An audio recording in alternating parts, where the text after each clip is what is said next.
Hay iglesias donde la Santa Cena es para todos los creyentes y otras donde solo algunos pueden participar. Hay quienes dicen que ser pastor y ser maestro es lo mismo y otros que insisten en que son dos llamados distintos. ¿Quién tiene la razón? ¿Y cómo saber si estamos siguiendo la verdad o simplemente una tradición? Hoy escuchamos respuestas que nos invitan a pensar, a examinar y sobre todo a volver a lo esencial.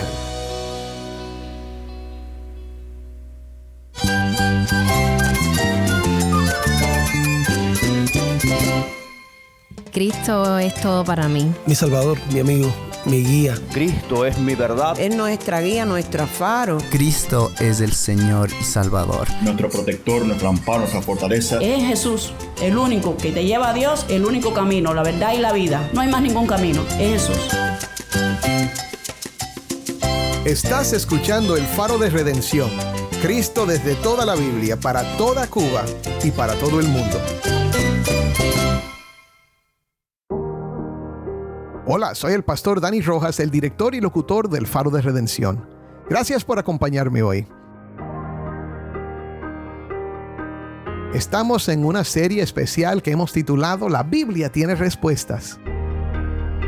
Muchos creyentes se acercan a la Biblia con preguntas muy sinceras.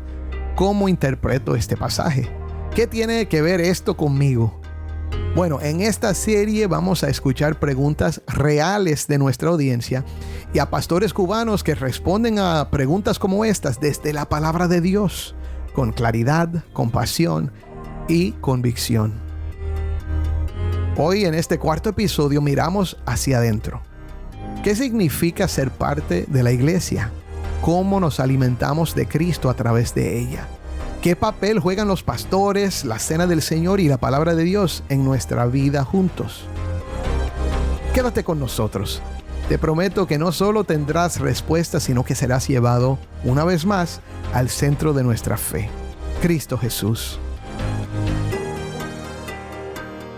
Si tienes una Biblia, busca primero Efesios 4 y quédate conmigo para ver a Cristo en su palabra.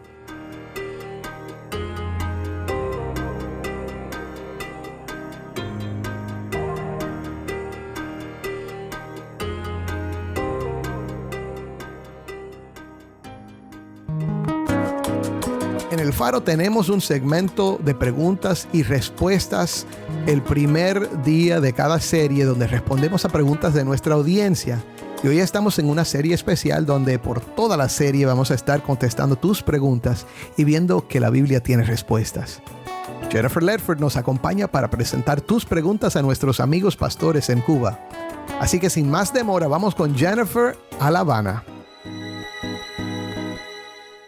Nuestra primera pregunta es del usuario Arián Macías y dice así: recientemente he estado estudiando el capítulo 4 de Efesios.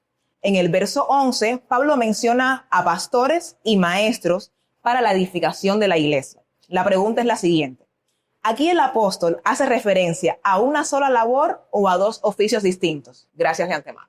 ¿Qué podemos decir? Wow, es una buena pregunta y no es una pregunta nueva. Es una pregunta vieja. Muchas personas se han hecho esta pregunta e incluso, sí, efectivamente se ha visto por mucho tiempo como una sola cosa, ¿no? El pastor maestro, un solo oficio, un solo ministerio. Pero en la realidad, cuando vamos a la palabra de Dios y vamos al griego original, cada uno de estos oficios tiene un artículo delante que los define como separados unos de los otros. Dice, y él mismo constituyó a unos apóstoles, a otros evangelistas, profetas, maestros, a otros pastores y a otros maestros. Así dice en el texto original. De hecho, lo hemos podido revisar recientemente y creo que está hablando de dos oficios diferentes que al mismo tiempo pueden estar unidos en un pastor. De hecho, sabemos que todo pastor debe ser apto para enseñar, pero toda persona que sea apta para enseñar no tiene que ser pastor. No tiene que ser pastor. Y como te comentaba antes, debemos también analizar para ver estos textos nuestra realidad. Y en nuestra realidad, de nuestra cotidianidad, nosotros vemos cómo en la iglesia hemos tenido maestros, grandes maestros, que no necesariamente han sido pastores. Uno de ellos es el doctor José Grau en España, que ha sido una gran bendición para la iglesia evangélica, un hombre autor de diversos libros, un gran maestro que enseñó a generaciones, sin embargo no era un pastor de la iglesia. Entonces, por la Biblia, lo que vemos es que cada oficio está separado, no está unido pastor maestro, aunque no dejamos de reconocer que puede haber alguien que los pastores deben ser maestros, deben tener la capacidad de poder enseñar. Sí. Es una condición esencial para ser pastor. Debe poder edificar, debe poder enseñar a los demás, pero sin embargo alguien puede enseñar y no necesariamente debe ser pastor. Yo pienso que sería una buena oportunidad para quizás dar una definición, o podríamos definir un poco los campos, el alcance de esa labor. ¿De qué se encargaría un maestro en la iglesia y cuál es la diferencia que tendría con el rol del pastor? Sí, es buena tu pregunta y es bueno aclararlo porque es bueno que en la iglesia haya multiplicidad de dones y de funciones. Es necesario. Es necesario. Estoy respondiendo a tu pregunta. El ministerio pastoral no está supeditado exclusivamente a la enseñanza.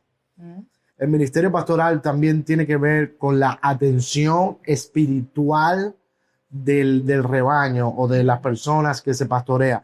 El pastor trabaja con el alma, ¿verdad? El pastor es el que está no solo guiando por la palabra al pueblo y cuidando por medio de la palabra al pueblo, sino que lo está cuidando, sirviendo y guiando de formas físicas también y espirituales. Entonces, el trabajo del pastor es la enseñanza, sí, pero también incluye el pastoreo del alma. Del alma, va más de allá. las personas, va más allá. Tiene que ver también con la disciplina de la iglesia, tiene que ver también con la toma de decisiones en la iglesia, tiene que ver también con, qué sé yo, con tomar decisiones sobre lo que se va a enseñar en la iglesia. Sobre la doctrina que se va a enseñar en la iglesia, tomar decisiones sobre nuevas propuestas para el liderazgo de la iglesia. Quiere decir, tiene una función de autoridad. Más abarcadora, exactamente. Tiene una función de autoridad. Exactamente. Y es muy diversa. Sin embargo, un maestro, la palabra misma lo está diciendo, ¿no? Su función específica es enseñar. No tiene por qué ejercer autoridad, no tiene por qué estar relacionado con la disciplina de la iglesia, no tiene que estar relacionado con la toma de decisiones en la iglesia. Pudiera, pero no necesariamente. Estoy hablando de la función específica como maestro. Entonces, es ahí la diferencia, ¿no? El pastor, una de sus funciones es enseñar, pero tiene muchas otras hacia la congregación y hacia la comunidad. Y déjame darte algo más que nosotros le hemos puesto de nuestra cosecha. En nuestra visión, el pastor no solamente es el pastor de la iglesia local que se reúne, es el pastor de la comunidad, de los que son creyentes y los que no son creyentes. Dios lo ha llamado a pastorear a todos y a servir a todos. De hecho, creo que es una función pastoral que se ha perdido con el tiempo. Antiguamente el pastor era una de esas profesiones liberales que era el párroco de la comunidad, ¿no? Y todo el mundo veía en él esta persona que podía atender las necesidades espirituales, así como el médico atendía necesidades físicas, el pastor podía atender necesidades espirituales, morales, qué sé yo, de consejería, de guía, de cuidado, ¿no? De justicia, ¿verdad? Y creo que el ministerio pastoral abarca todo eso hacia afuera. Sin embargo, el maestro, su labor fundamental es enseñar aquella área en la que sea un especialista o la que se le ha asignado enseñar. Entonces creo que ahí hay mucho por donde contar, pero de manera general podemos resumirlo que primeramente la labor de ancianos y maestros son en primer lugar labores diferentes, y la distinción primordial podríamos decir que el pastor es el que ejerce autoridad, ¿verdad?, sobre lo que se enseña en la iglesia. Exacto. Y evidentemente los maestros son los que se supeditan de cierta manera a lo que es el pastorado. Por ejemplo, nosotros tenemos un discipulado que usamos en la iglesia. Tenemos dos discipulados. Y esos dos discipulados son los que los maestros van a utilizar para discipular a las personas. Dos tipos de discipulado. Escoge este o este. Damos esa opción. Sí. Dos tipos de discipulado, porque en forma son diferentes, en contenido es igual. Entonces, el maestro, en ese sentido, como tú dices, se supedita a lo que dice el pastor. Tampoco enseña lo que quiere Exactamente. en la iglesia. Enseña lo que el consejo de pastores o ancianos han determinado que va a ser la línea de enseñanza de la iglesia, y eso deben enseñar. Entonces, hasta ahí incluso es una labor restringida en ese sentido, sí, en la iglesia. Y siempre es importante recargar que toda enseñanza debe salir de la Escritura. Porque podemos empezar a debatir si el maestro debe supeditarse a la enseñanza pastoral, pero no es que los pastores van a simplemente definir lo que ellos quieren enseñar. No. Todo debe salir de la palabra de Dios, que es la autoridad total sobre la iglesia. Ulises nos ha recordado que Cristo mismo equipa a su iglesia con dones diversos y que aunque no todos son pastores, todos los pastores deben enseñar. Ahora, seguimos con una pregunta sobre un tema que toca profundamente nuestra comunión con Cristo y con su iglesia.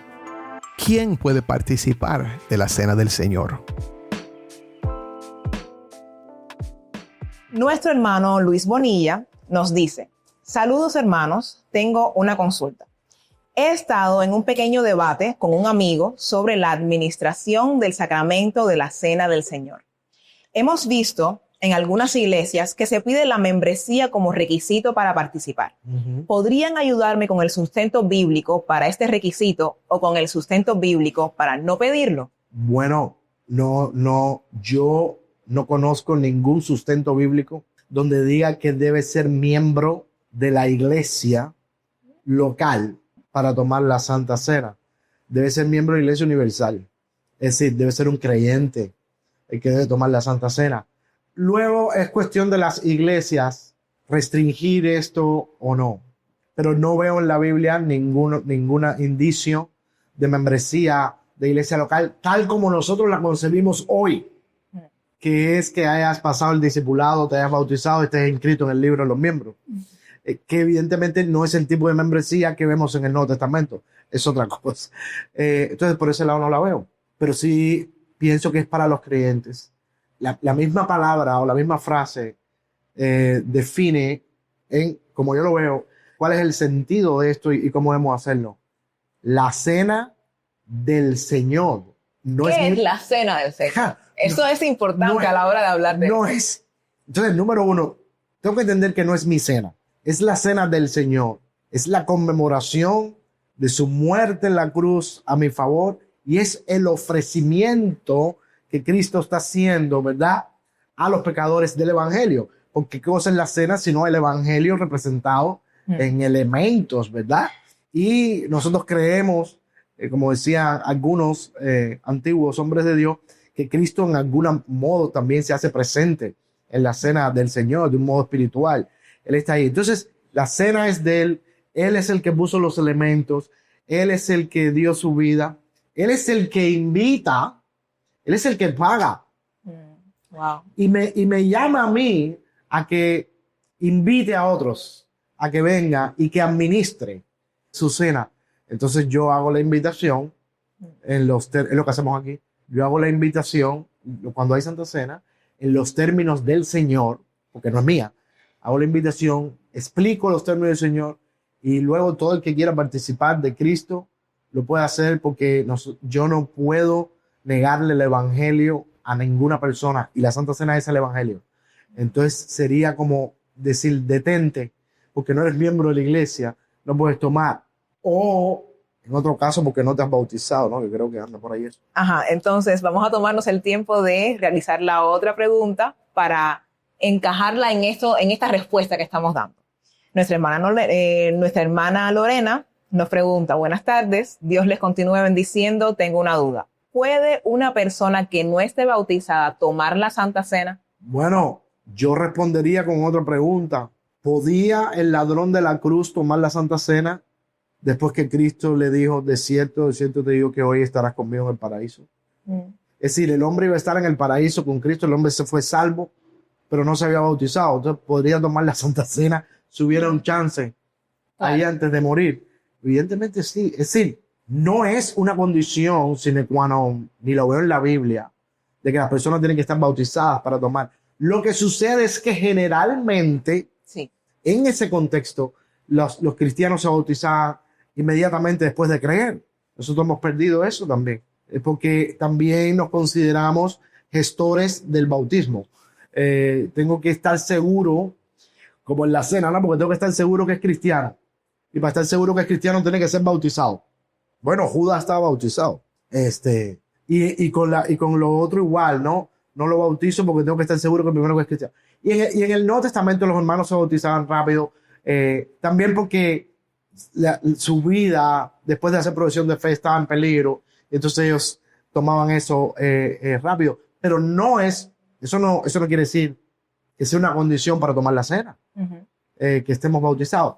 Que generalmente sucede así, es una cosa, pero no es una condición, porque si alguien cree en Jesucristo y quiere tomar... Yo tuve una experiencia muy, muy mala con eso, en una iglesia que yo pastoreé en otra vida, en Andalucía, en España, con una señora que llegó a una iglesia, era una iglesia muy, muy antigua, de muchos años ahí, más de 100 años, unas sierras extendida, y nunca había ido nadie a la iglesia, nada más que las familias originales. Esa mujer fue la primera mujer que en muchos años entró a la iglesia, y esa mujer se convirtió, y esa mujer se entregó al Señor, y cuando fue la próxima Santa Cena, la mujer quiso tomar, y los que estaban repartiendo la Santa Cena le dijeron que no, esto está. Entonces la mujer se entristeció, ¿no? Y luego me preguntó, ¿qué ha sucedido? ¿Por qué hoy hice esto? Entonces yo hablé con los hermanos me dijeron su punto de vista, que ahí no sé qué, porque hasta no está bautizado. Y entonces lo que hice fue que la bauticé el domingo siguiente. Y ya pudo tomar la Santa Cena. Para que no Pero se no limitara. es una condición. En la Biblia no hay ningún pasaje que diga que tiene que estar bautizado, ni que tiene que ser miembro de la iglesia. Lo que tiene que ser es cristiano. Ahí es donde íbamos Tiene que ahora. creer ¿Cuál es el en requisito Cristo para poder participar de la Santa Claro, Cena? porque Jesús invita a sus discípulos. Jesús está invitando a sus discípulos a participar en este sacramento, ¿no? En esta fiesta. Entonces, sí debemos tomar, porque también debemos tomar en cuenta que si lo hacemos sin discernir el cuerpo y la sangre del Señor, juicio, ¿verdad? Sí. Estamos tomando para nosotros. Entonces, la persona debe entender Sí, hay cierta sabiduría en los qué requisitos está que sucediendo y qué está tomando. Pero para eso no hace falta ser miembro de la iglesia. Sí. Hace falta ser cristiano. Y cuando uno, lo curioso, lo maravilloso es que hay mucha gente que llevan toda la vida en la iglesia, se bautizaron, son miembros, no son cristianos y toman la cena del Señor toda su vida, sin entender lo que está pasando. De hecho, se entiende mal. No sé si has oído eso de que si estás mal, no la tomes. Sí. Si estás mal, la pregunta es ¿cuándo es que tú estás ¿Cuándo bien? es que estamos bien? De hecho, la cena es para los pecadores, para los que están mal, para que sean limpiados, para que sean perdonados. Esa es la representación. Y nosotros tenemos que tener en cuenta eso. Y una persona que recién se convierte entiende perfectamente lo que está pasando, porque es el Espíritu quien lo revela, ¿verdad? Y entonces por eso puede participar. Es nuestra opinión, Exactamente. o mi opinión.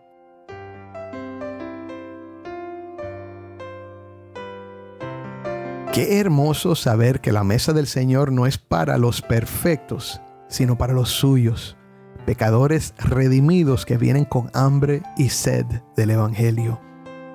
Pero ¿qué pasa cuando una iglesia establece ciertos requisitos para participar? ¿Está mal hacerlo? Vamos a escuchar la respuesta.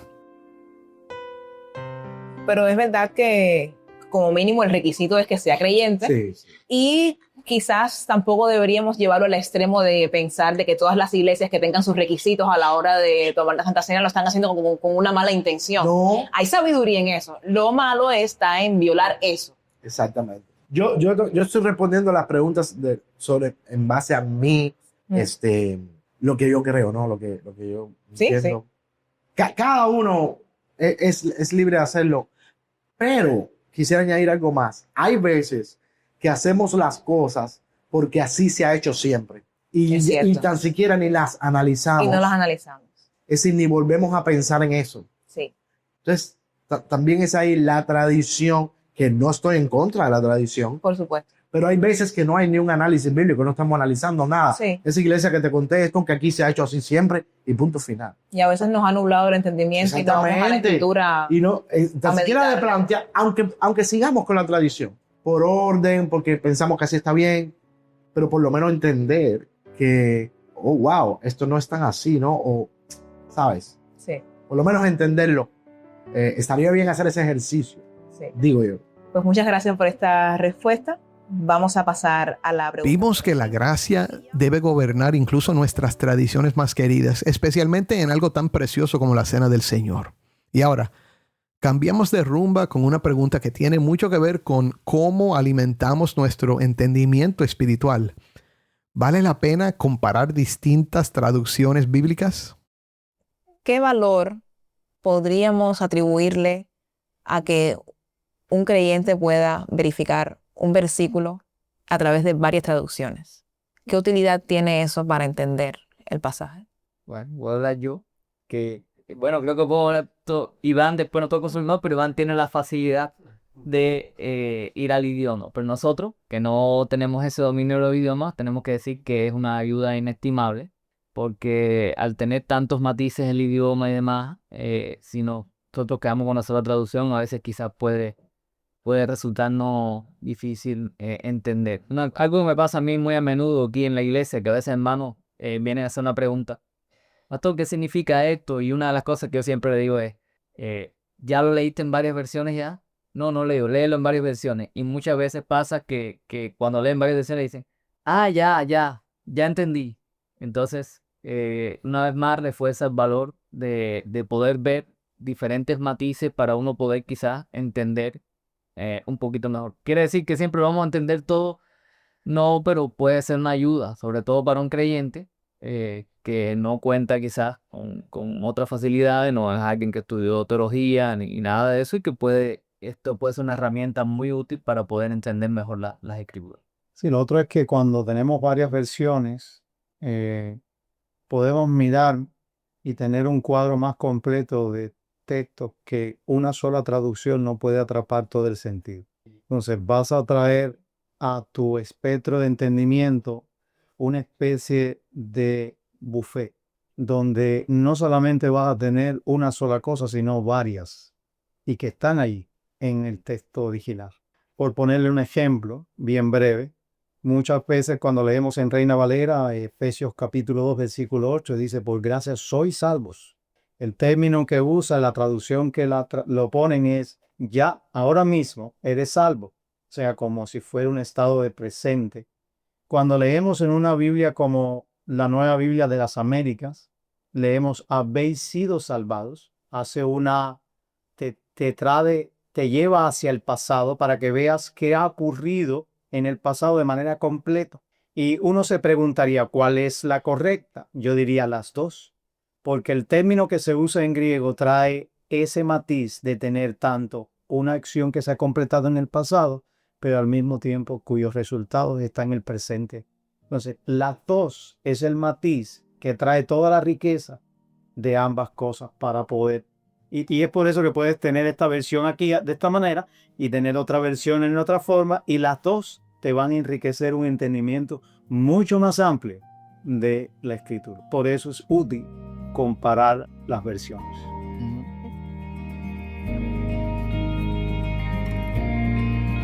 Hermano, qué bendición es saber que la palabra de Dios tiene respuestas y que en medio de nuestras dudas y preguntas podemos acudir a Cristo, nuestro buen pastor.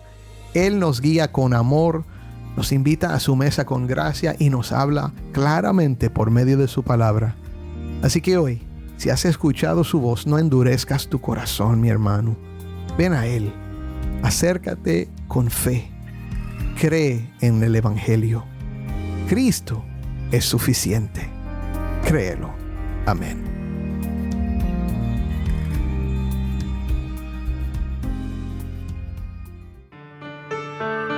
Soy el pastor Dani Rojas y esto es el Faro de Redención.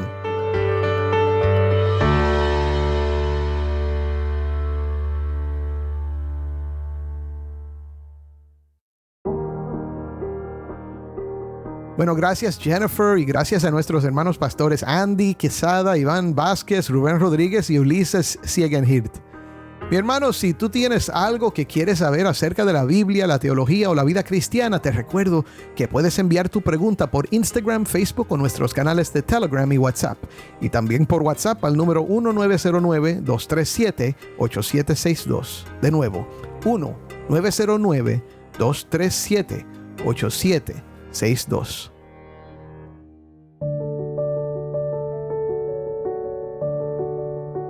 Oremos. Padre, gracias por este tiempo en tu palabra. Gracias por Cristo que murió por nosotros.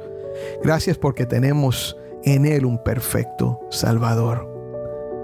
Nuestra esperanza está en Cristo. Gracias por ese momento que podemos celebrar en nuestras congregaciones donde recordamos y experimentamos tu gracia por medio del cuerpo y la sangre de Cristo en los elementos. Padre, gracias porque ese recordatorio de tu amor nos nutre y nos fortalece. Y gracias sobre todo por esta salvación gratuita que tenemos a través de Cristo. En su nombre oramos. Amén.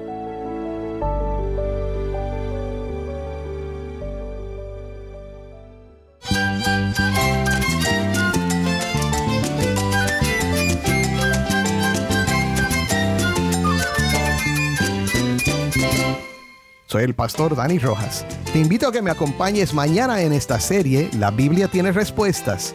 El faro de redención. Cristo desde toda la Biblia para toda Cuba y para todo el mundo.